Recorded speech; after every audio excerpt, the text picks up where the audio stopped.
നന്മലാഗ് health diary ഉപയോഗിക്കുന്നത് എങ്ങനെയെന്ന് നോക്കാം. ഹെൽത്ത് ഡയറിയുടെ മുകൾ ഭാഗത്തെ പേര്, വയസ്സ്, ടെസ്റ്റ്, ചിഹ്നം, കളർ എന്ന ടേബിൾ ആദ്യം ഫില്ല് ചെയ്യണം. പേരും വയസ്സും ചേർത്ത ശേഷം ഏത് ടെസ്റ്റിനു വേണ്ടിയാണോ നമ്മുടെ ചാർട്ടുകൾ ഉപയോഗിക്കുന്നത് അത് ടെസ്റ്റിൻ്റെ പേരാണ് അവിടെ നൽകേണ്ടത്. അത് നൽകിക്കഴിഞ്ഞാൽ നമുക്കൊരു ചിഹ്നം ലഭിക്കും. നമ്മൾ ചിഹ്നം മാർക്ക് ചെയ്യുന്ന കളർ അതാണ് അവിടെ കുറിക്കേണ്ടത്. ചിഹ്നത്തോടൊപ്പം ആ കളറും കുറിക്കുക. പേര്, വയസ്സ്, ടെസ്റ്റ് എഴുതുന്നത് ഏത് നിറത്തിലാണോ ആ നിറം പരിഗണിച്ചാലും മതി. ഈ ഹെൽത്ത് ഡയറിയിൽ 4 ചാർട്ടുകളാണ് ഉള്ളത്. താഴെയുള്ള ചാർട്ട് ബോഡി മാസ് ഇൻഡെക്സ് ചാർട്ടാണ്. അത് ഫില്ല് ചെയ്യാനുള്ളതല്ല. മുകളിലുള്ള ചാർട്ടിൽ ഗ്രാഫ് ചാർട്ടുകളാണ് ഉള്ളത്. ആദ്യത്തെ chart sugar FPBS, sugar PPBS, cholesterol എന്നിവ മാർക്ക് ചെയ്യാൻ ഉപയോഗിക്കും. രണ്ടാമത്തെ ചാർട്ട് തൈറോയിഡിൻ്റെ TSH മാർക്ക് ചെയ്യാൻ ഉപയോഗിക്കാം. മൂന്നാമത്തെ chart uric acid, creatine mark ചെയ്യാൻ ഉപയോഗിക്കുന്നു. നാലാമത്തെ ചാർട്ടിൽ ഒരു നിർണ്ണയിക്കപ്പെട്ടിട്ടില്ല. നമ്മൾ ഏത് ടെസ്റ്റുകളാണ്, ഇതല്ലാത്ത ഏത് ടെസ്റ്റുകളാണോ കൂടുതൽ ഉപയോഗിക്കുന്നത് ആ ടെസ്റ്റുകളുടെ റിപ്പോർട്ട്സ് ചേർക്കുവാനാണ് ആ ചാർട്ട് ഉപയോഗിക്കേണ്ടത്. അതിനുവേണ്ടി സൈഡിൽ മറ്റു ചാർട്ടുകളിലുള്ളതുപോലെ തന്നെ നിങ്ങൾ ഉപയോഗിക്കുന്ന നിങ്ങൾക്കാവശ്യമുള്ള ടെസ്റ്റിൻ്റെ വാല്യൂസ് അവിടെ ചേർക്കണം. നോർമൽ വാല്യൂസ് സെൻട്രൽ വരികയും 2 ഭാഗത്തേക്കും ഉയർന്നു പോവുകയും ചെയ്യുന്ന രീതിയിൽ നിങ്ങളത് ചെയ്താൽ മതി. ഇനിയൊരു ടെസ്റ്റ് എങ്ങനെ നമുക്ക് മാർക്ക് ചെയ്യാൻ നോക്കാം. നിങ്ങളൊരു ടെസ്റ്റിന് ലാബിൽ പോവുകയും ആ റിപ്പോർട്ട് നിങ്ങൾക്ക് ലഭിക്കുകയും ചെയ്താൽ ഏത് ടെസ്റ്റാണ് നിങ്ങൾ പോയിട്ടുള്ളത് അതിന് നിങ്ങൾ ഒരു ചിഹ്നം കൊണ്ട് മാർക്ക് ചെയ്യും. ഉദാഹരണം രാജു 38 വയസ്സ്, ഷുഗർ FPBS എന്ന് ഓറഞ്ച് നിറത്തിൽ ആ കള്ളിയിൽ ടേബിൾസിൽ എഴുതി കഴിഞ്ഞാൽ അവിടെ ഉള്ള പ്ലസ് ചിഹ്നം ഈ വിഷയത്തിന് രാജുവിന് കുറിക്കുവാൻ വേണ്ടിയാണ് ഉപയോഗിക്കുക. രാജുവിൻ്റെ ഷുഗർ FPBS കാണിക്കാൻ വേണ്ടി ആ ചിഹ്നം ഉപയോഗിക്കും.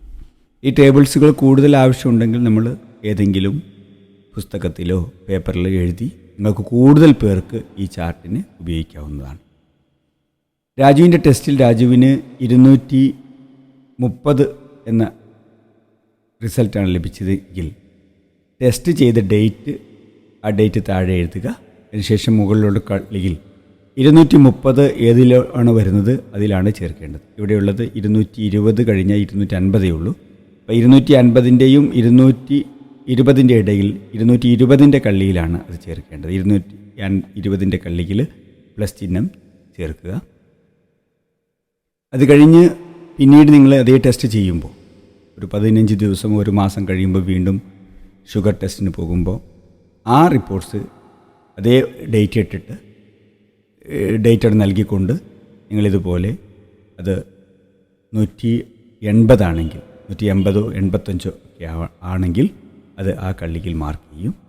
അപ്പോൾ അദ്ദേഹം രാജു ഏത് കളറിലാണ് ഇത് മാർക്ക് ചെയ്തത് അത് ശ്രദ്ധിച്ചു കഴിഞ്ഞാൽ രാജുവിൻ്റെ റിസൾട്ട് മനസ്സിലാക്കാൻ കഴിയും. അതൊരു ലൈന് കൊണ്ട് മാർക്ക് ചെയ്യുകയാണെങ്കിൽ നമ്മൾ പൂർണ്ണമായും അദ്ദേഹത്തിൻ്റെ ഷുഗറിലെ വ്യതിയാനങ്ങൾ മനസ്സിലാക്കാൻ കഴിയും. ഇങ്ങനെ ഒരു കള്ളിയിൽ നമുക്ക് ഷുഗറും കൊളസ്ട്രോളും ഒക്കെ ചേർക്കാം. അതുപോലെ TSH അതിൻ്റെ കള്ളിയിൽ ചേർക്കാം. ക്രിയാറ്റിനും യൂറിക് ആസിഡിൻ്റെ കള്ളിയിൽ ചേർക്കാം.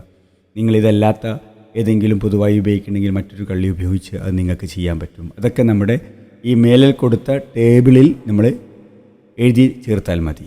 എന്താണ്, ഏത് ടെസ്റ്റിനാണ്, ഏത് കളറിലാണ് ഉപയോഗിക്കുന്നത് നോക്കിയിട്ട് നമുക്കത് ചെയ്യാം. ചാർട്ടിൽ കഴിഞ്ഞാൽ താഴേക്ക് ബോഡി മാസ് ഇൻഡെക്സ്, നമ്മുടെ ശരീരത്തിലെ കൊഴുപ്പിൻ്റെ അളവ് കണ്ടെത്താനുള്ള സ്ക്രീനിങ് മെത്തേഡ്സാണത്. നമ്മുടെ ഭാരവും നമ്മുടെ ഹൈറ്റും തമ്മിലുള്ള ഒരു കമ്പാരിസത്തിൽ, അതിൻ്റെ ഒരു കമ്പാരിസത്തിൽ നിന്ന് ഒരു വാല്യൂ കണ്ടെത്തുകയും ആ വാല്യൂ ഏത് ചാർട്ടിൽ താഴെ കൊടുത്ത BMI നിർണ്ണയത്തിൽ കടന്ന് ഏത് കാറ്റഗറിയിലാണ് ഉൾപ്പെടുന്നത് ആ ഉൾപ്പെടുന്ന കാറ്റഗറിയിലായിരിക്കും അദ്ദേഹത്തിൻ്റെ BMI നിർണ്ണയം. അതിനനുസരിച്ച് അദ്ദേഹത്തിൻ്റെ ശാരീരികമായ പ്രവർത്തനങ്ങൾ, ഭക്ഷണത്തിലാണെങ്കിലും ചികിത്സയാണെങ്കിലൊക്കെ ചെയ്യുന്ന ഒരു രീതി, അതാണ് ഈ BMI ഇൻഡെക്സ് ഉപയോഗിക്കുന്നത്. അതും ഇവിടെ നമ്മൾക്ക് നോക്കി നമുക്ക് ഓരോ സമയവും നമുക്ക് മനസ്സിലാക്കാൻ കഴിയും.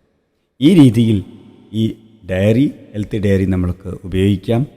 വർഷാവർഷങ്ങളിൽ നമ്മളെ ഓരോ സമയം നടക്കുന്ന ടെസ്റ്റുകളെക്കുറിച്ചുള്ള വിലയിരുത്തൽ പെട്ടെന്ന് നമുക്ക് ചെയ്യാൻ സാധിക്കും. മറ്റൊന്ന് നമ്മുടെ ടെസ്റ്റ് റിപ്പോർട്ട്സുകളൊക്കെ ഓരോന്നും അവിടെയും ഇവിടെയും കിടക്കുമ്പോൾ ഡോക്ടേഴ്സിനൊക്കെ അത് പ്രയാസമായിരിക്കും. നമ്മൾക്ക് അതനുസരിച്ച് ഫുഡും മറ്റും മരുന്നും കൺട്രോൾ ചെയ്യുന്നതിനൊക്കെ ഒരു രൂപം കിട്ടും. അപ്പോൾ അത് വളരെ ഉപകാരപ്രദമുള്ള ഒരു മെത്തേഡ്സാണിത്.